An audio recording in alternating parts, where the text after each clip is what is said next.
السلام علیکم ورحمۃ اللہ وبرکاتہ۔ محترم بھائیوں، بزرگوں، دوستو، یہ ہمارا آپ کے مسائل اور ان کے جوابات کا 47 یعنی 47واں سبق ہے۔ بہت سارے سوالات پینڈنگ ہے، اس کے لیے میں بغیر کسی تمہید کے فوراً اپنا سبق شروع کرتا ہوں۔ آج کا پہلا سوال، ہماری ایک بہن لندن UK، وہاں پر مستورات کو قرآن مجید کی تعلیم دیتی ہے، ان کو قرآن سکھاتی ہے۔ انہوں نے مجھ سے یہ سوال کیا ہے، بولے مولانا میرے پاس میں جو بہنیں قرآن مجید سیکھنے کے لیے آتی ہے، اکثر بہنوں نے یہ سوال کیا ہے کہ قرآن پاک میں یہ مکی اور مدنی صورتیں الگ الگ کیوں ہیں، ان میں کیا فرق ہے؟ اب چونکہ وہ لندن کی مستورات ہے، ہائر ایجوکیٹڈ بھی ہوں گی وہاں کے اعتبار سے، اس لیے ان کے مائنڈ میں یہ سوال آیا، تو اسی لیے ہماری وہ بہن نے مجھ سے دریافت کیا۔ ابھی دیکھو، آپ کا جو سوال تھا اس کے جواب کی تلاش میں مجھے بہت ساری کتابوں کی ورق گردانی کرنی پڑی، لیکن ان کتابوں میں تو جواب نہیں ملا، چونکہ ہمارے یہاں پرابلم یہ ہے،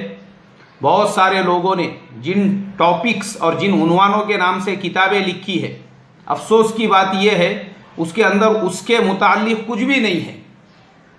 اللہ بیچاروں کو ان کے اوپر رحم فرمائے اور ان کو سمجھ عطا فرمائے،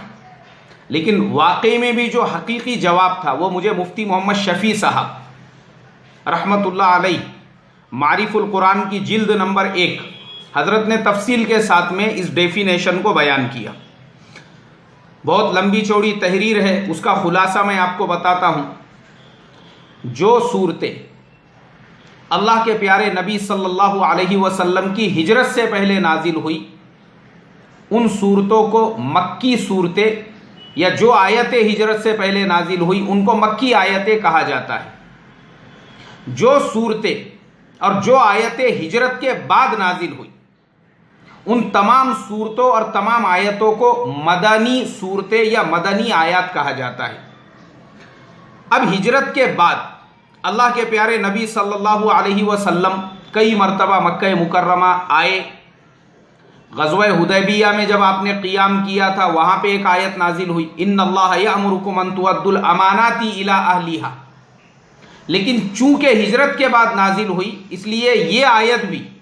اب مدنی آیت شمار ہوں گی، حالانکہ مکہ کے قریب میں نازل ہوئی۔ اسی طریقے سے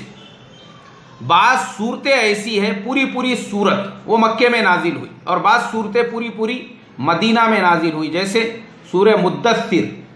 پوری مکمل صورت مکی ہے، اور سورہ آل عمران پوری مکمل صورت یہ مدنی ہے۔ لیکن بعض صورتیں ایسی ہے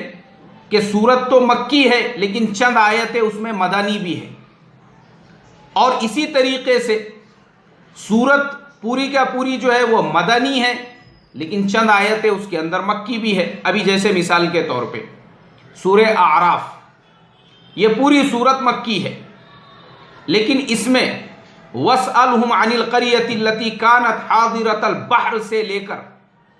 وَإِذْ أَخَذَ رَبُّكَ مِنْ بَنِي آدم تک یہ پوری آیتیں مدنی ہیں۔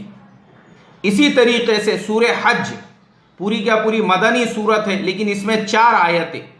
وَمَا أَرْسَلْنَا مِن قَبْلِكَ مِن رَسُولٍ وَلَا نَبِيٍّ إِلَّا إِذَا تَمَنَّا سے لے کر عَذَابُ يَوْمٍ عَقِيمٍ تک یہ مکی ہے۔ تو پتہ یہ چلا کہ جو صورت یا جو آیتیں ہجرت سے پہلے نازل ہوئی وہ مکی، اور جو ہجرت کے بعد نازل ہوئی وہ مدنی، چاہے پھر وہ آیت اور وہ صورتیں اللہ کے نبی صلی اللہ علیہ وسلم کے غزوات جو آپ مکہ سے مدینہ سے باہر چلے گئے، تبوک کے موقع پر نازل ہوئی، بنو المصطلق کے موقع پر نازل ہوئی ہو، یا پھر بدر کے موقع پر نازل ہوئی ہو، کسی اور بھی موقع سے مدینہ کے باہر بھی نازل ہوئی ہو، لیکن ہے مدنی ہی، چونکہ وہ ہجرت کے بعد میں نازل ہوئی۔